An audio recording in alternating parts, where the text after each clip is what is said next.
Assalamu alaikum wa rahmatullahi wa barakatuhu. Your brother Tayyab Yunus, and today we have a very special show. It's a show that is about a founder's journey. And this founder's journey is one of the most unique, sincerest journeys I've ever heard before. Someone who went from nothing to something. I'm talking someone who lived in a refugee camp, came to the United States, became a General Motors quality assurance engineer, finds his second career helping people around the world. But not only that, there's key insights.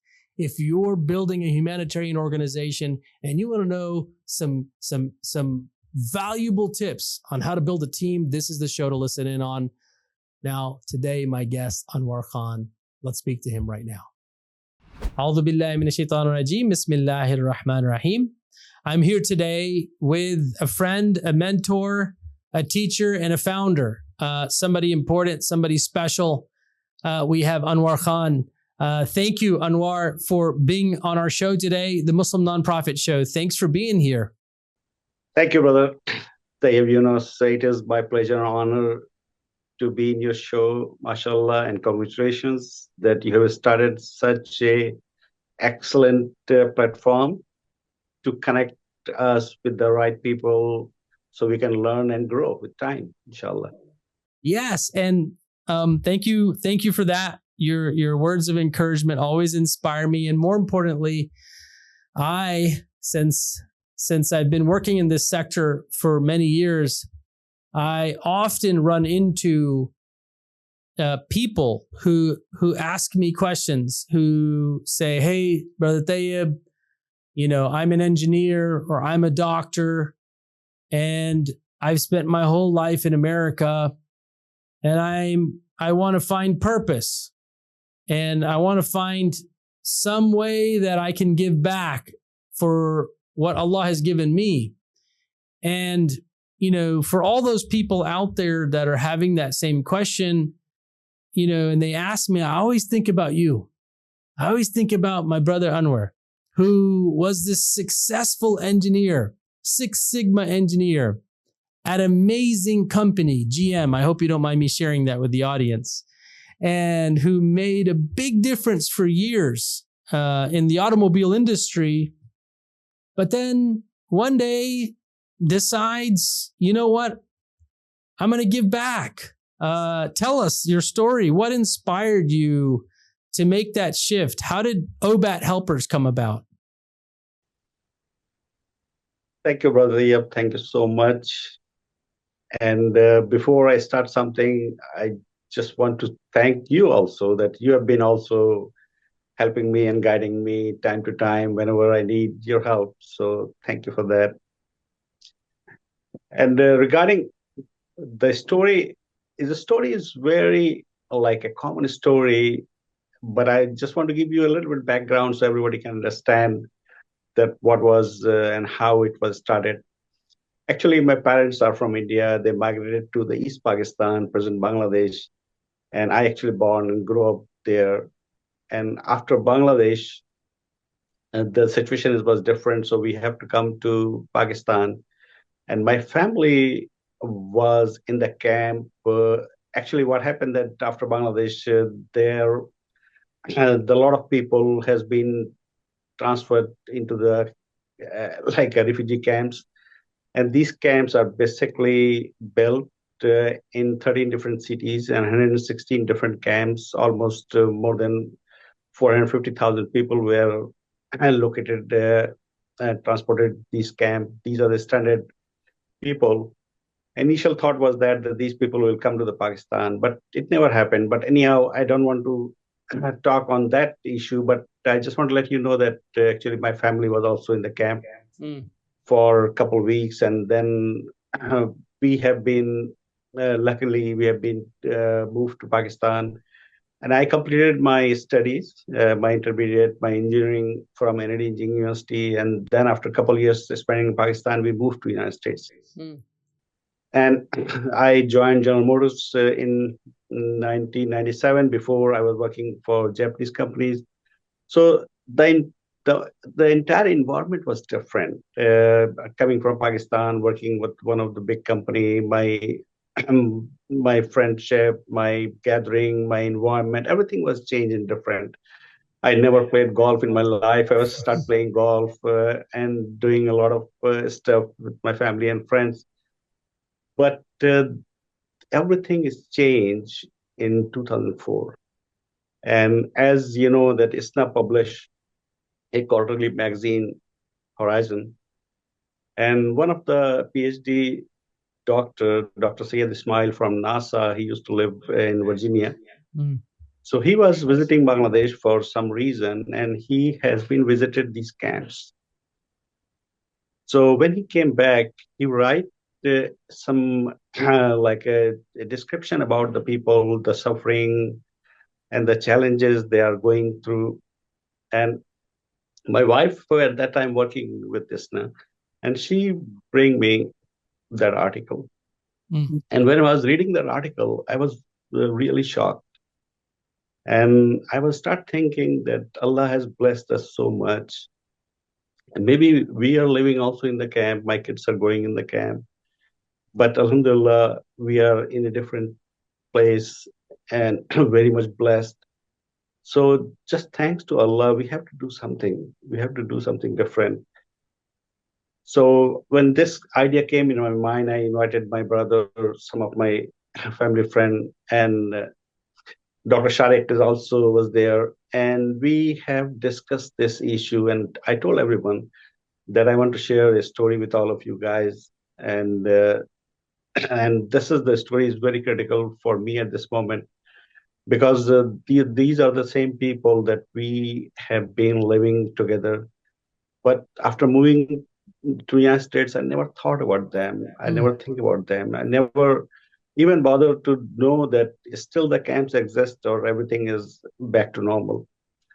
But Alhamdulillah, Allah opened my eyes and I have gone through this article and now we are trying to do something, whatever we can.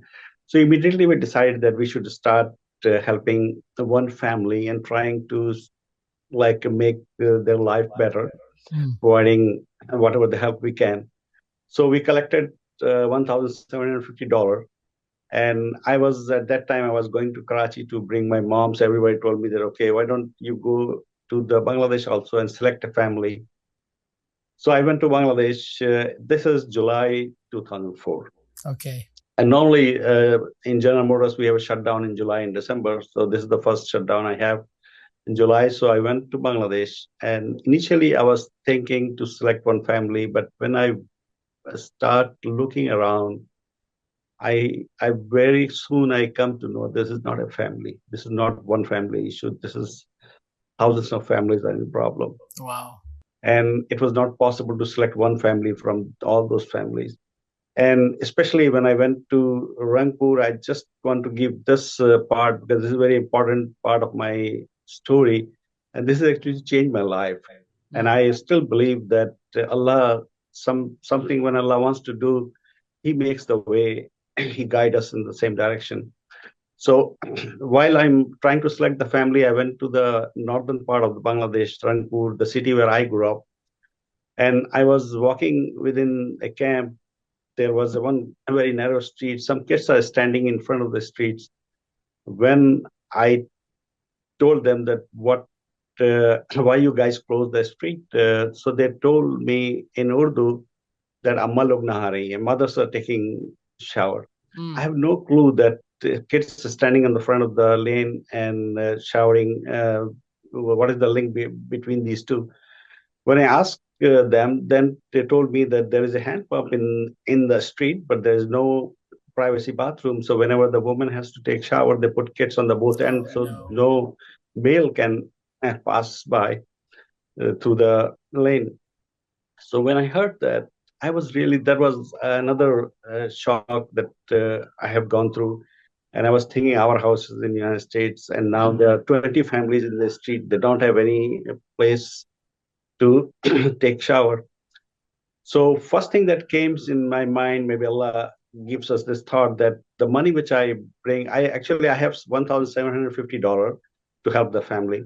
So I was thinking that whatever the money I have, why don't we just start building this bathroom and all the related sanitation and whatever we need. So I asked my friends, so they asked a contractor, he came and he was taking all the measurement and everything. And within uh, like 15, 20 minutes, he brought a paper to me with all the sketch and everything. And when I converted the money to in dollar, it was $1,740.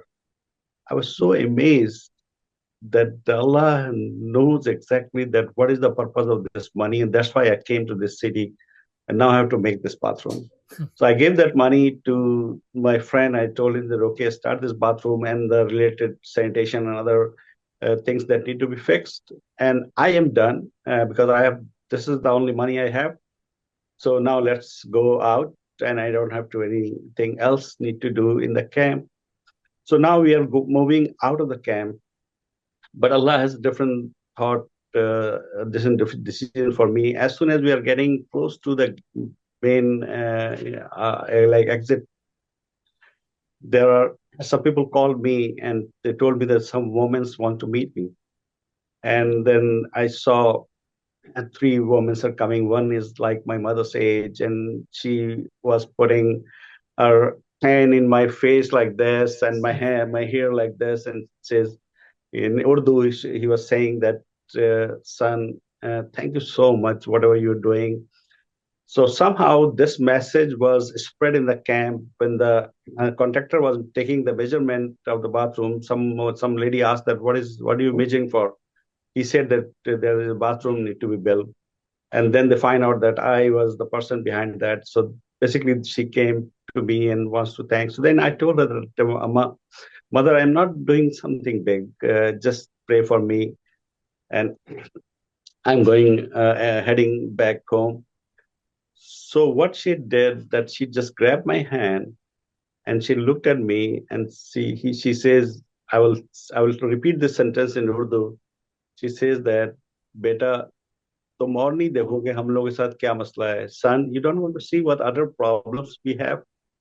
And then she didn't stop to get my answer yes or no. She just grabbed my hand and start walking.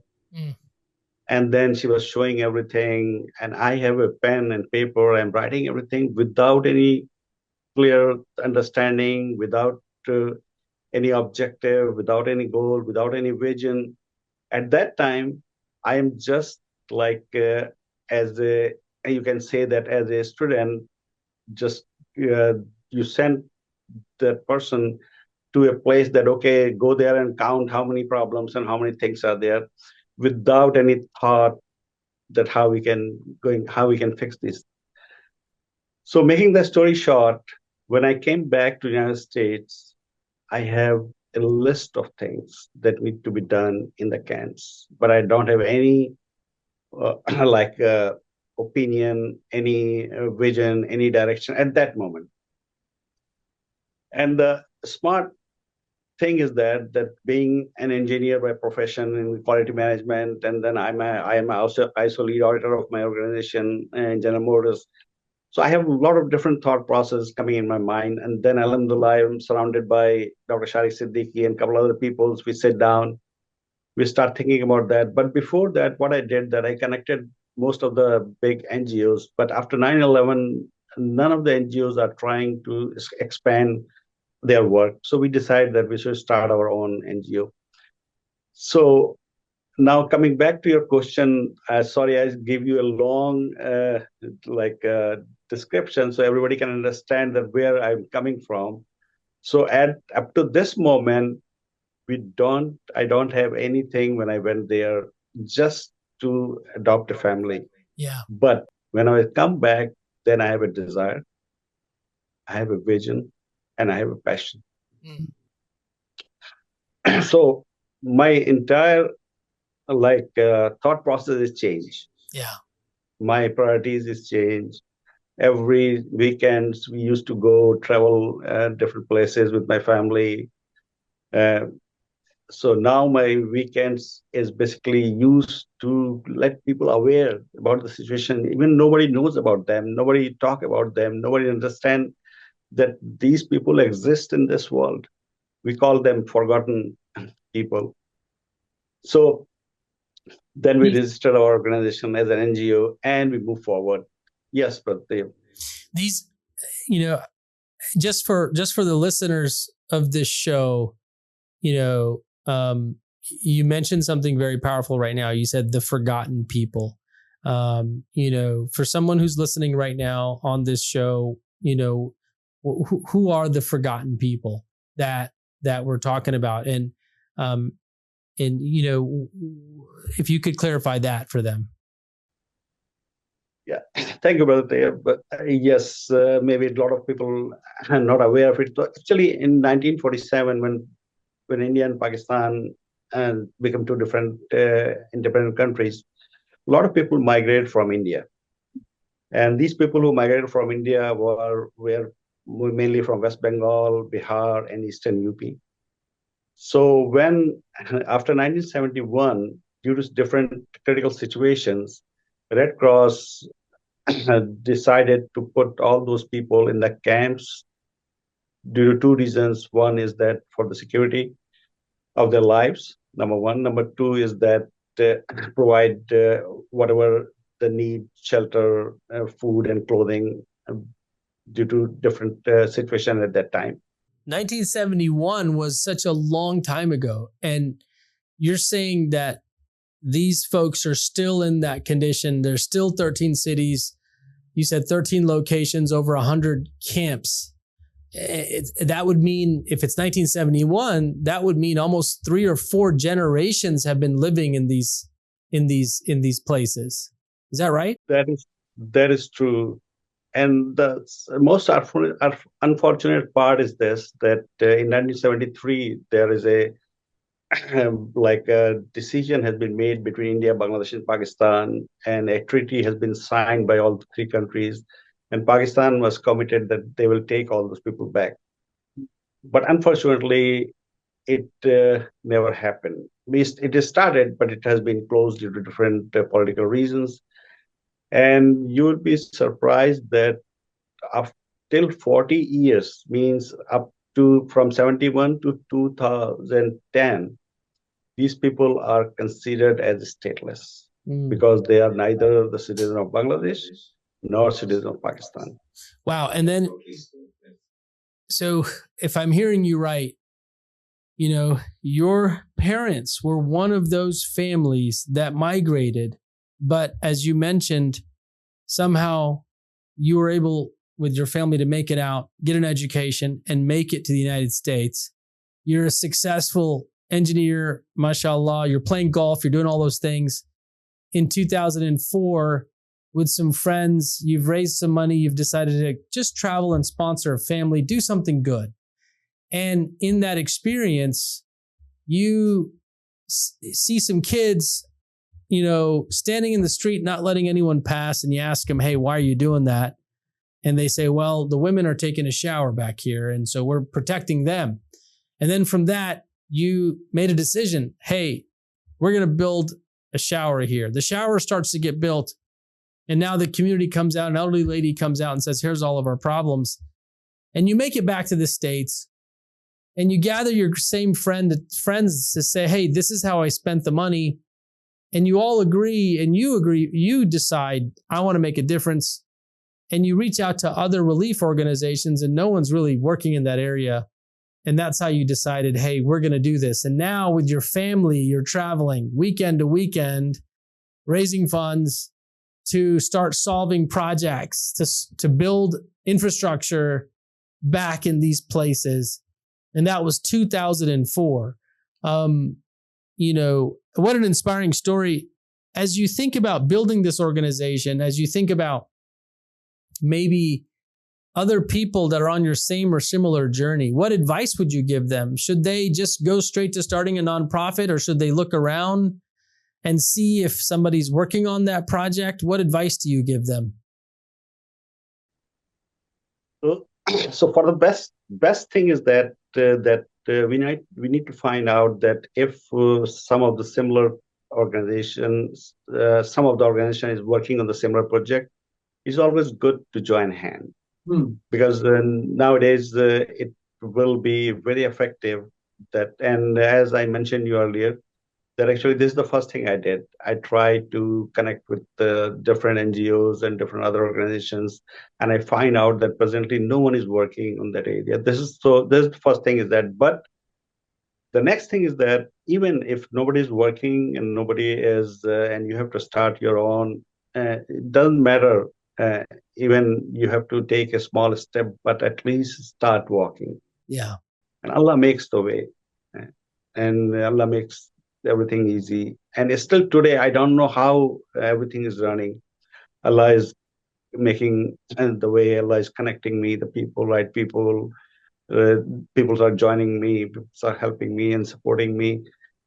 The first thing is that if we have really a passion, a vision, and a desire, uh, you will surprise that how things is happening around you.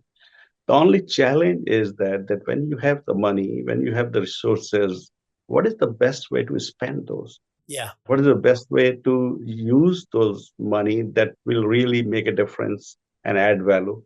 And especially this is challenge for us living in United States and sending money to outside United States in different countries.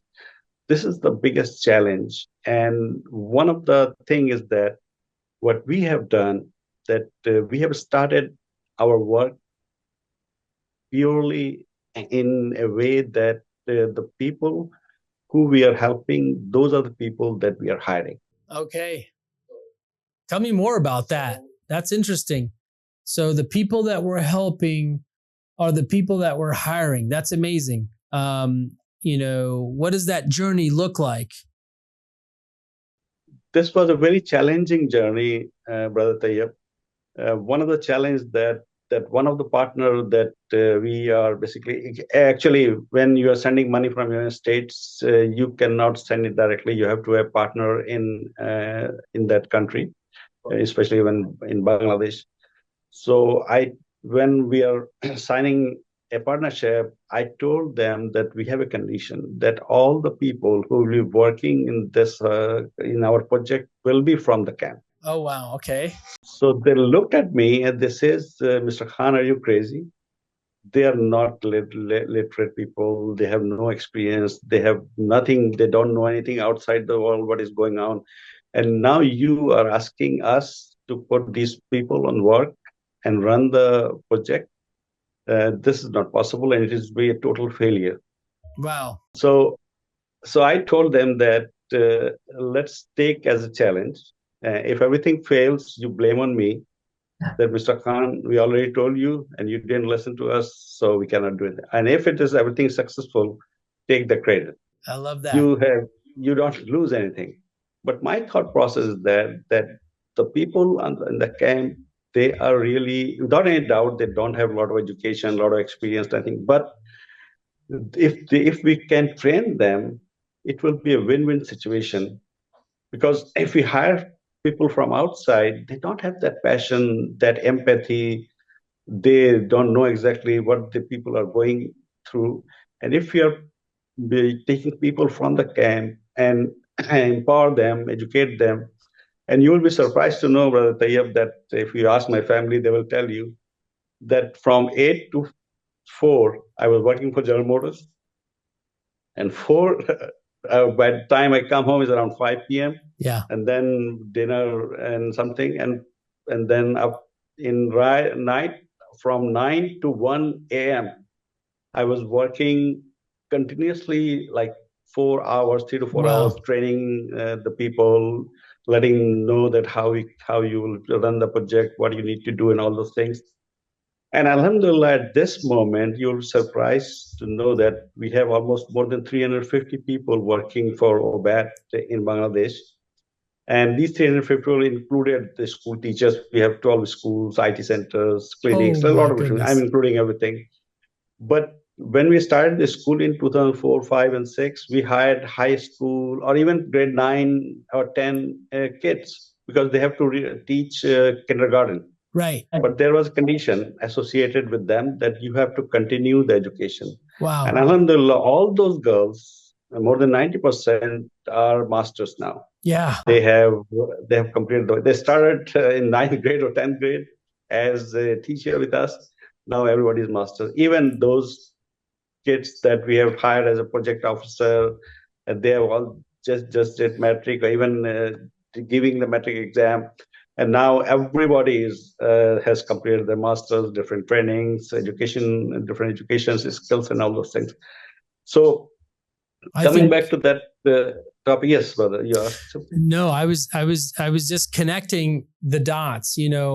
From I asked you if you could share some powerful advice, and I think, number one, what I heard you say is, hey, if you're going to try to solve a problem from where you grew up, and my father was an immigrant from Pakistan. He was an orphan, and I think about often if I were to say to him or to any of his friends who similarly in the 70s and 80s, they were the educated, crowd that made it to the United States and built families and learned how to play golf, that if you were, thinking, hey, I want to make a difference now, sort of in the rest of part of my life, perhaps, and give back to where I came from, then your story says, go there and understand what their situation is today. Your story says, come back and see who's trying to make a difference there now. Let me work with them. And if not, then let me build from the ground up. Your story says, if I'm going to build from the ground up, the people who are from that place know how to fix it better, empower them. Your story, mashallah, I hear you. You came back at 5 o'clock from GM, busy day, had dinner, and then sat back down on the phone, on the computer. I mean, there was no Zoom in 2004, so I have no idea how you did it, Anwar, Brother Anwar. So, you're on the phone with these guys, teaching them how to teach, how to build, how to write, how to solve problems, how to be an engineer, how to build a process, and how to do it right, because you're a quality engineer. And now it's 300 people. It's schools, it's IT centers, it's kitchens, it's clinics, Obat Helpers, the organization that you founded, making a huge, huge, huge impact. I'd love to get you back out on the show and hear more about, even how you built a board, how you built a team in the States, how are you sustaining it? How do you pick what problems to solve? But before we end today's show, at least, what advice do you have for a guy like you or a gal like you that's out there right now thinking, who's come back from, giving out $1,700 and is on their way back?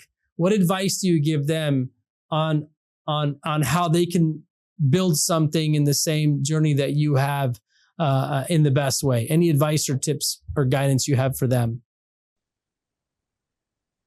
So regarding advice, I'm not in a position to give advice. I'm also a learning stage, even after 21 years of the work.